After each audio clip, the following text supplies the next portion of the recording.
Okay, so imagine like stepping back in time thousands of years to this place with these massive monuments and powerful rulers and, just a way of life that might feel surprisingly familiar. Yeah. Today we're doing a deep dive into ancient Egypt and not just like the typical stuff you get from textbooks, right? Right. We're going deeper. Yeah, we're using the sources you've all shared with us to make this really captivating Yeah, and insightful. exactly. And we want to, help you guys become like truly well informed about ancient Egypt because it's such a fascinating civilization. It really is. And We'll be working with excerpts from James Bakey's Ancient Egypt. oh, okay, yeah, great source. It's a really rich and interesting book that brings this whole period to life. Yeah, and we're going to look at different facets of life in ancient Egypt, right? Yes. From its history and geography to daily life and all that. So think of it as your personal time machine, where we'll explore what's interesting and relevant to you. And just to really hook you in right off the bat, did you know that the Great Pyramid was actually built before the story of Joseph being sold into slavery? Wow. Yeah, it's pretty wild. So let's unpack that and so much more. To kick off our exploration, maybe we can start with the unique position that Egypt held in the ancient world. Our source points out that it was a civilization that predates and really figures prominently in a lot of early narratives, even more so than ancient Palestine. Yeah, that really gets you thinking about all those biblical connections, right? Yeah. Like Joseph rising to power in Egypt, Yeah. baby Moses and the reeds and the Exodus. Like, these aren't just isolated stories. They're woven into Egyptian history. Yeah, and the fact that the Great Pyramid goes back so far Yeah, really makes you rethink those conventional timelines. it really does. And unlike a lot of ancient civilizations that have pretty much vanished, leaving behind just ruins, Egypt's legacy is still visible. I mean, these incredible temples and tombs, they're still standing today. It's really quite a contrast when you think about how few modern structures in Egypt, even those from just a few centuries ago, Right. have that same power and presence. It's true. And when you consider how old it is, the Great Pyramid built thousands of years before many events in the Bible predates Joseph and quite possibly predates any comparable European structure wow. that's still standing today. Hmm. And Egyptian kings were ruling leading armies, conquering, going into Syria, Sudan, establishing sea trade routes, long before the Greeks and Romans ever came onto the scene. And what's even more remarkable is just how advanced Egyptian society was compared to other parts of the world at that time. While Britain, for example, was likely this unknown, and as our source puts it, a savage island, Right. Egypt was this thriving civilization with bustling cities, incredible temples, Palaces, of course. And they had their own learned people who'd already developed early forms of writing. Now, when you picture Egypt in your mind, you might think of this vast land, right? Right. But geographically, it wasn't actually as big as, say, Britain. That's true. It was a relatively narrow strip of land. Right, and it probably looks bigger on maps because of its unique shape right along the Nile. Exactly. The Nile was and still is the lifeblood of Egypt. Imagine this slender green ribbon of fertile land, rarely more than a mile or two wide, cutting through this huge desert. This valley, extending for over 30 miles, was essentially the heart of Egypt. And of course, that's not even including the marshy delta to the north. Yeah, our source even compares the Nile to a long, winding lily stalk, with the Fayum Depression as this tiny bud just below the flower, which is the delta. Interesting. And the course of the Nile and the shape of the delta, they've changed quite a bit over time. They have. Yeah, before recorded history, the Nile was actually much wider near where it meets the Mediterranean. Oh, wow. And the delta was largely a swamp. Huh. So over centuries, the Nile carved out a deeper channel. Okay. And as the water level went down, it left fertile land between the old and new courses. I see. And the silt, carried by the annual floods, would pile up at the river's mouth, Okay. eventually forming the delta that we recognize today. So Egypt, as we know, it only really came about because of how the Nile shaped the land. It's pretty amazing, right? It is. It's almost poetic when you think about it. Yeah. Like that phrase, the gift of the Nile, Right. that Herodotus used. Yes. It wasn't just about creating the land. The Nile also sustained life year after year through its predictable annual flooding. So different from civilizations that developed in places with more rain. Right. Yeah. And the land was incredibly fertile. It was. Both ancient and modern Egypt have been known for how much they produce agriculturally. They grew some of the best wheat, an amazing variety of vegetables, and even cotton. Right, and that agricultural output was so big that Egypt became a major source of grain, Mm. even for powerful empires like Rome. It makes you think about those stories in the Bible of Joseph's brothers going to Egypt to buy grain during a famine. It really shows how vital Egypt was as this ancient breadbasket. Yeah, and get this, rainfall in Egypt was incredibly rare. Hmm. Sometimes years would go by without a single drop. Really? Yeah, but despite that, the land remained incredibly fertile. So how did they manage that? Well, the key was the annual flooding of the Nile. Each year, rains in the Abyssinian highlands in Central Africa would cause the river to swell. Oh, wow. And these floodwaters, they carried super nutrient-rich silt, Right. and they would cover the fields, depositing this fertile layer. And to manage this vital resource, the Egyptians developed this whole system of canals and dikes to carefully direct the water and irrigate even higher ground. That's some serious engineering and agricultural knowledge for such an early period. It really is. I mean, without the Nile, as our source emphasizes, Egypt would just be part of this massive desert. Yeah. It was the river that gave this land its unique character, its mystique, and the enduring appeal of its ancient civilization. It's visible in those remarkable monuments, and even in the spirit of its people. And all that history isn't just confined to books. It's still alive in Egypt today. You can visit the tombs and temples dedicated to their ancient gods. Picture the battles waged by powerful kings long before someone like King David in Israel ever existed. Right. And through the detailed art in temples and tombs, you can actually see how people lived thousands of years ago. You can practically see it in your mind's eye, right? You can. The depictions of everyday life, even down to their toys and games. It's amazing. It truly brings this ancient world to life, and it makes it feel so much more real and human. It does. Which leads us perfectly to our next part, stepping right into a day in the life of ancient Thebes around 1300 BC. Okay, so picture this. We've arrived in Thebes around 1300 BC, right around the time of Moses. Okay. We've come by boat from Sour, which we believe is ancient Tyre, on a Phoenician ship. It's been a bit of a rough journey. Oh. Yeah, we just barely escaped a nasty storm near the Nile Delta. So now we're sailing up the Nile, and you can almost hear the Egyptian pilot shouting directions to the oarsmen trying to guide the ship against that strong current. Even with the north wind pushing you along. Exactly. Even with that wind, it's a real struggle. Lush vegetation lines the riverbanks, occasionally opening up into wider stretches of cultivated fields. It sounds beautiful. It is. As we continue south, we pass some ancient cities, including Memphis, which our guide tells us was once the capital even older than Thebes. And we might even catch a glimpse of those majestic pyramids in the distance. Wow. The incredible burial monuments of the early kings. That must be quite a sight. It is. Then a bit further on, our guide points to the ruins of what was once a magnificent city, now just mounds of rubble. What happened there? Well, this was the capital of a king named Akhenaten who tried to start a whole new religion. Really? Yeah. He tried to abolish the worship of the old gods. Wow. He even went so far as to dismantle their temples and build a new city called Akhetaten, modern-day Amarna, dedicated to his singular deity. That's fascinating. What was it called? Theaten. It's a stark reminder of the dramatic changes that could happen, even in such an established civilization. Absolutely. So after this long journey, you finally approach Thebes, and you see these two very distinct banks of the Nile. Yeah. On the eastern side, you've got the city of the living. Bustling with activity. Yeah, with these towering temples and pylons. But across the river on the western bank is something completely different. What's that? The necropolis.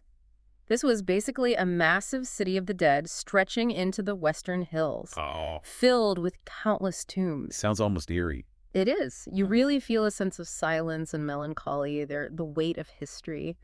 And between these western hills and the Nile, you see this wide area with rows and rows of temples.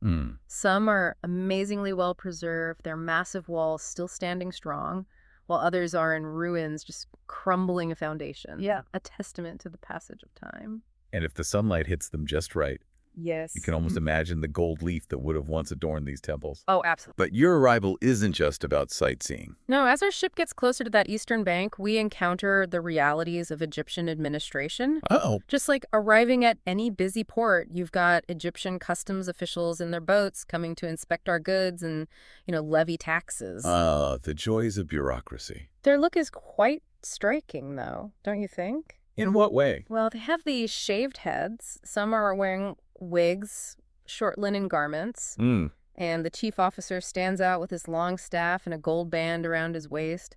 He definitely gives off an air of authority. I bet. So after you've hopefully navigated all those procedures and paid the necessary taxes, If all goes well. yeah, you finally get to venture into Thebes itself. Yes, but our first experience isn't exactly serene, ancient grandeur. Oh, As we make our way through the narrow, dusty streets close to the river, we hear this loud commotion. what is it?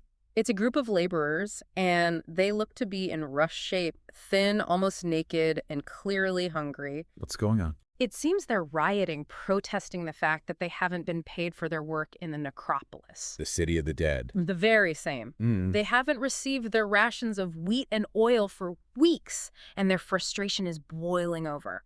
They're shouting, demanding what they're owed, even turning on this poor older man who barely escapes their fury. Oh, no. He runs towards a nearby palace for safety, and we soon find out that this palace belongs to Prince Persa, who's in charge of all the government work projects. Okay. He comes out of the palace as these increasingly agitated workers gather at the gate, all clamoring for their due payment. The prince tries to figure out what their grievances are, but the initial responses are just this jumbled mess of complaints. It must be overwhelming for him. It is. But then one of the workers steps forward as their spokesperson, Okay. and he lays out their situation very clearly. Weeks of unpaid labor families on the verge of starvation and their desperate need for the wheat and oil that's rightfully theirs. Wow. They even threaten to take their demands to Pharaoh himself, pointing out that the government storehouses are completely empty. That's a bold move. It is. It really underscores how social unrest wasn't just something you saw in later periods of history. So how does the prince respond? Well, seeing their desperation and now having this clear explanation, he promises them 50 sacks of wheat and tells them to get back to work. Mm. But their skepticism is understandable. Oh, I bet. They've been given empty promises before. Right. And they also point out that they don't have any weapons to protect themselves if things go south. It's a precarious situation for sure. It is, but eventually they disperse and go back to their back-breaking labor while the prince retreats into his palace. It's a powerful image, right? It is. It shows that social unrest, even strikes, were a part of life in ancient Egypt. Even under the rule of the pharaoh. Exactly. Right. So let's move on from that tense scene and really explore the city of Thebes itself. Okay, let's see what daily life was like for the people who lived there. As we head into the heart of the city, we're struck by these narrow, winding streets. The houses are built so close together that they practically touch overhead, creating these shadowy, almost tunnel-like spaces in some areas. And while the outsides of the homes look pretty simple, Yeah. we learn that inside the houses of the nobles could be quite luxurious. Really? Oh, yes. Gardens, refreshing pools, rooms decorated with the finest furnishings. Wow. A stark contrast that probably reflects the social hierarchy of the time. Makes sense. Then we turn a corner and find ourselves in one of the poorer districts. These areas are crowded, filled with small, often smelly dwellings. I can imagine. It's hard to picture how people could live in such close quarters. Especially in that heat. Oh, absolutely. Eventually, our exploration leads us to a large open marketplace. This is like the central hub of activity. It's bustling with life. Stalls and awnings provide some shade, and the air is filled with the sounds of bartering and conversations in every direction. Sounds so lively. It is merchants from all over Egypt and even further afield are here showcasing their goods. I bet you see quite the mix of people there. You do. There are townsfolk shopping for everyday items. Farmers trading their produce, elegant ladies with their servants, and even foreign visitors. I'd like who? Well, we even spot someone who looks like a Hittite, easy to recognize with his high cap. Mm-hmm. And a proud Sardinian, maybe a mercenary soldier, walking alongside a Libyan. It's a real melting pot. It is. And trade here is mostly done through bartering. You see these lively negotiations happening over the value of goods. Like what? Well, maybe a sack of onions for a bed. Okay. The Egyptians were known for being shrewd bargainers, Mm. always trying to get the best deal. And while they didn't really use coins, yet rings made of copper, silver, and gold served as a kind of currency. Interesting. So how did that work? Well, our source gives this fascinating example of a farmer selling a bull and receiving a big pile of copper rings in return. Okay. But the farmer's no fool. He's worried about being cheated, so he insists on weighing the rings on a large scale to make sure he's getting what he was promised. Smart. It really shows how important trust was back then, but also how practical they were about trade. As you're navigating this bustling marketplace, you notice a neighbor, a goldsmith, hard at work at his furnace. With the woman patiently waiting for him to finish her bracelet. But nearby, there's another scene unfolding, and it's a bit more concerning. What do you see?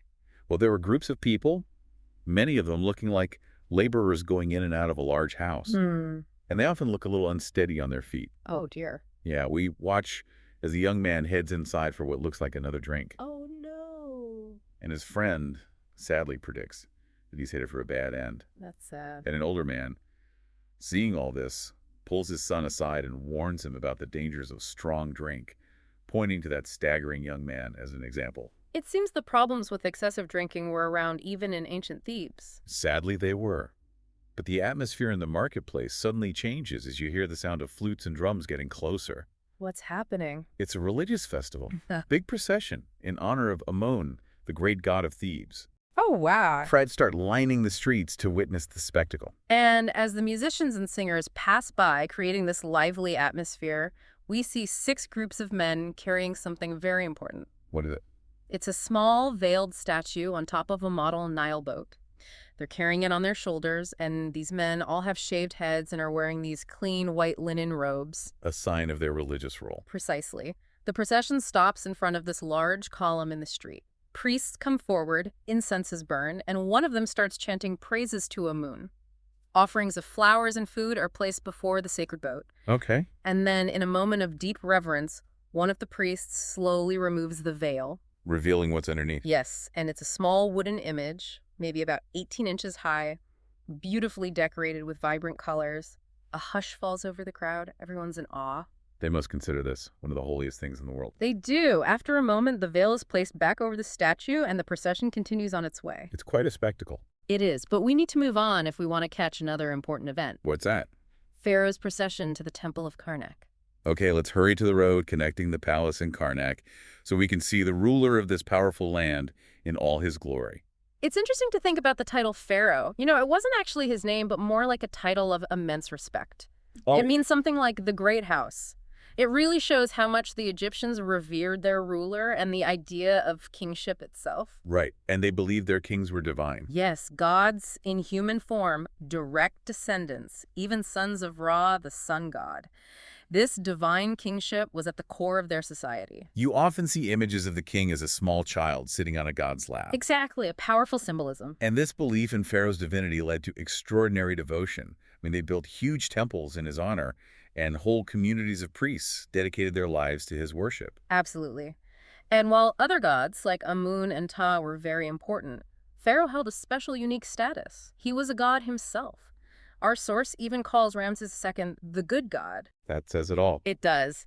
At this point in time, Pharaoh had been away in Syria and was also busy building a new capital city, which later became known as Zoan or Tanis to the Hebrews. Okay. His return to Thebes was probably due to a combination of pressing political issues and that growing threat from the Hittites. Makes sense. Yeah. Now, unlike the temples and tombs that were built to last forever, the royal palace was more temporary. Yes, often rebuilt or expanded by each new king within the grounds of his predecessor's palace to suit his own tastes. So they weren't as concerned with permanence when it came to their palaces. Not in the same way. They typically used more readily available materials and surrounded the palace with strong, protective walls. Despite his divine status, though, Pharaoh could still face real dangers. Absolutely. Our source reminds us of a pharaoh who was attacked right on his couch No way. and had to fight off these conspirators. It highlights that even a god king wasn't immune to threats. It's a reminder that power always comes with its risks. So how did Pharaoh protect himself? He relied on his personal guard made up of Sardinian mercenaries. Interesting. The palace itself had these formidable outer walls, beautiful gardens full of different plants and flowers, and this magnificent audience hall with lotus-shaped columns. Beyond that, there were reception rooms and the private areas for the royal family, which included Ramses II with all his wives and children. It sounds quite grand. It was. And the son of the sun would spend his days issuing decrees, reviewing reports. Maybe even those detailing the movements of those Hittite forces. Exactly, and consulting with his advisors. Hmm. On this particular day, we're witnessing a formal royal audience. So what happens? Well, Pharaoh appears on a splendid balcony accompanied by the queen and the princesses. Wow. Below all the nobles, high officials and army leaders are gathered with their heads bowed. It's interesting that they weren't prostrating themselves like they used to. Yes, that custom had mostly disappeared by this time. Instead, they simply bowed and waited silently for Pharaoh to speak. It's still a display of immense respect. Oh, absolutely. So what does Pharaoh say? Well, his first question is directed at the army commander. He wants to know about the readiness of the Theban forces. Makes sense. And instead of answering directly, the commander performs this deep bow Hmm. and recites this formal praise for the king, emphasizing his incredible might and bravery in war. It's quite a performance. It is. Then the advisors and officials present their views and answer Pharaoh's questions on important matters of state. It sounds like a well-structured system. It was very organized. As the meeting ends, Pharaoh orders his chariot to be prepared for a temple festival. Okay. He leaves the balcony with everyone bowing, and a detachment of his Sardinian guards armed with spears and shields emerges from the palace gate, forming a line along the route. It's all very ceremonial. It is. And then you hear the sound of chariot wheels approaching. The Sardinian guards run alongside, keeping pace, and then Pharaoh's magnificent chariot comes into view. This is the moment everyone's been waiting for, It is. As the chariot passes, the people prostrate themselves on the ground. showing their ultimate respect. Exactly. But despite the movement of the chariot, Pharaoh stands tall, his gaze fixed straight ahead, unwavering. He's the picture of power. He is. He's wearing this impressive war helmet with the uraeus, the sacred cobra at the front, I've seen those images. and he holds a crooked scepter and a whip, symbols of his royal authority. He also has a ceremonial false beard, a clean white linen robe, and a gleaming golden girdle. It's quite a sight. It is. And fan bearers are running alongside the chariot to keep him cool. It must be hot under that sun. It is. Following closely behind Pharaoh are the chariots of his entourage, less grand but still impressive. In the first chariot after the king's rides, the queen mother holding a beautiful lotus flower. Okay. And behind her are other princes in their own chariots, including Prince Kimwis. And who is he? Well, he was a renowned sorcerer, rumored to have a powerful gaze and even the ability to summon spirits. Wow. He's depicted holding this tightly rolled papyrus scroll close to his chest, adding to his aura of mystery. That's amazing. This whole procession, this dazzling display of power and majesty, it passes by in just a few minutes. It does. And as we watch, it's hard not to think about Moses. Right. You know, he was raised as an Egyptian prince right here in this world of pharaonic splendor. It makes you think about the twists of fate that eventually led to this great power being humbled, and how Pharaoh's name is forever linked with Moses. It really does. Now, if you were to only rely on the Old Testament for your understanding of ancient Egypt, Yeah. you might think they were constantly at war. True. They did fight a lot of battles and build a huge empire. They did. But our source offers a slightly different perspective. It suggests that the Egyptians weren't inherently warlike people, like some of their neighbors in Asia. They were capable of fierce fighting when they had to be, Of course. but they generally preferred peace and stability. So unlike the Sudanese soldiers, for example, who sometimes fought for the thrill of it, Exactly. The average Egyptian soldier probably much preferred farming and being with his family. They were obedient to Pharaoh, but their hearts likely longed for home. it's interesting to consider that perspective. And the reality of a soldier's life in Egypt was far from glorious. It wasn't all about heroic battles. Not at all. It was often hard labor, indignity, harsh treatment. Mm. For many Egyptians, the ideal path was not to become a soldier, but a scribe. Working for the government or the wealthy. Exactly. Literacy was very important in their society. A father would be incredibly proud if his son became a scribe. It was a much more respected profession than being a soldier or a farmer. We even have this ancient text where a father specifically advises his son against becoming a chariot soldier. Really? Yeah, he says that while it might seem glamorous from the outside with the fine clothes and all that, Right. the reality was often brutal. Soldiers faced harsh punishments, even for minor infractions. Like what? Beatings with a heavy club being thrown to the ground.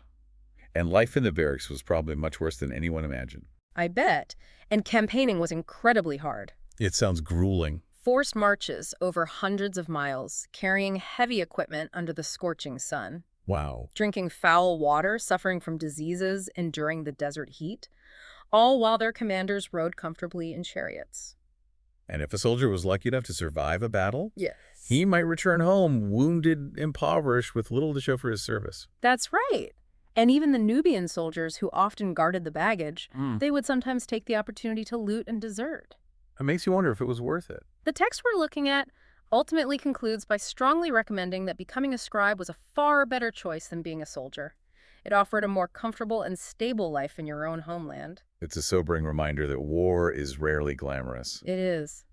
But despite those realities, the Egyptian army could be incredibly formidable. Mm. While their numbers might not have been as massive as some later armies, the forces that pharaohs led into places like Syria could still number around 20,000 to 25,000 men. That's still a substantial force. It is. The army was mainly made up of highly skilled archers and spearmen. They were the core of the infantry. Mm. The Egyptian archers were known for their accuracy and range, much like the English longbowmen of later centuries. Really? Yes.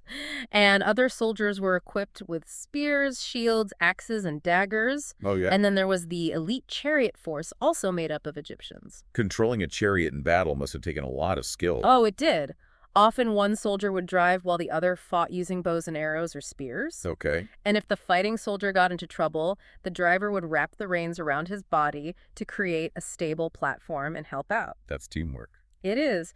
Pharaoh's chariot would typically be surrounded by his royal guard, often Sardinians or Sheridan mercenaries. Mm. They wore these distinct metal helmets and carried spears and shields. They sound intimidating. They were. The army also had mercenary troops from other places like Sudan and Libya. And what about scouts? Oh, yes. They were sent ahead of the main army to gather intelligence about the enemy's movements. Essential for any military campaign. Absolutely. And here's an interesting tidbit. The king even had a trained lion as a personal bodyguard. A lion. Yes, a domesticated one. Wow, that's a unique form of protection. It is. And despite the hardships they faced, Egyptian soldiers were known for their endurance. They could march long distances, sometimes up to 15 miles a day, even in harsh conditions. That's incredible. It is. Our source tells this dramatic story about an Egyptian soldier named Menna to really illustrate the experiences of war.